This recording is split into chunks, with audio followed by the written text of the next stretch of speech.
ভাষা শহীদদের প্রতি আমার শ্রদ্ধা নিবেদন করে আমি আমার বাবার লেখা একটা কবিতা পড়তে চাচ্ছি। কবিতাটির নাম ফেব্রুয়ারি ৮৩। সবল, বিশ্বস্ত আর সাহসী পুরুষ যেন নেই বোবা দেশে। যখন খরায় পুড়ে যাচ্ছে বর্ণমালা, যখন প্লাবনে ভেসে যাচ্ছে মূল্যবোধ, বকবকম জিহ্বাগুলো স্থির, উচ্চারণযোগ্য কথা নেই যেন চরাচরে। হায়, এই বন্ধা মৃত্তিকাকে দিয়েছ বিধি হে, চমৎকার নীরবতা। যে একুশে বোবারাও গান ধরে, ভীরুতার চাকদল বেঁধে উড়ে যায় উদ্দাম স্লোগানে, প্রতিবাদে, প্রতিরোধে আর অঙ্গীকারে গর্জে উঠে বটমূল, আমতলা, আইল্যান্ড। বাংলা একাডেমির কবিতা পাঠের আসর, সেখানে কি চমৎকার নীরবতা। খাঁ খাঁ রাজপুরী, কোনো চঞ্চলতা নেই, এক বিন্দু রক্ত নাই দেহে।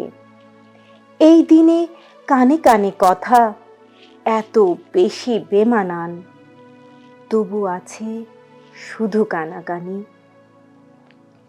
তবে কি এখন আবারও যেতে হবে অস্ত্রহীন মুক্তিযোদ্ধার নিকট? বলতে হবে, যৌবন, যৌবন দাও?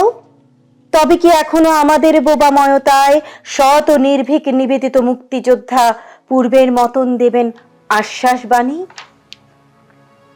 নির্লভ সাহসী সেই যোদ্ধাটিকে এখন কি খুঁজে পাওয়া যাবে এই বাংলাদেশে? নাকি মুক্তিযোদ্ধা এই নাম নিয়ে বর্মের আড়াল থেকে দেখাবে পিশাচি দাঁত? নাকি সেও জনতার আশীর্বাদ নিয়ে শত্রুর শিবিরে বসে শানাবে শানিত অস্ত্র তার?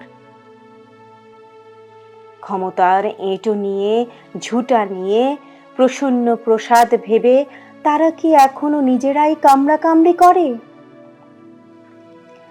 নির্লোভ, সাহসী আর কর্তব্যে কঠোর সেই মুক্তিযোদ্ধা দেশ ছাড়া যার আর অন্য কোনো অঙ্গীকার নেই, ধ্রুব যার শুদ্ধ সত্য, দ্বিধায় কাঁপে না যার ঠোঁট। আমি সেই সাহসী ও নির্ভীক মানুষের প্রতীক্ষায় আছি।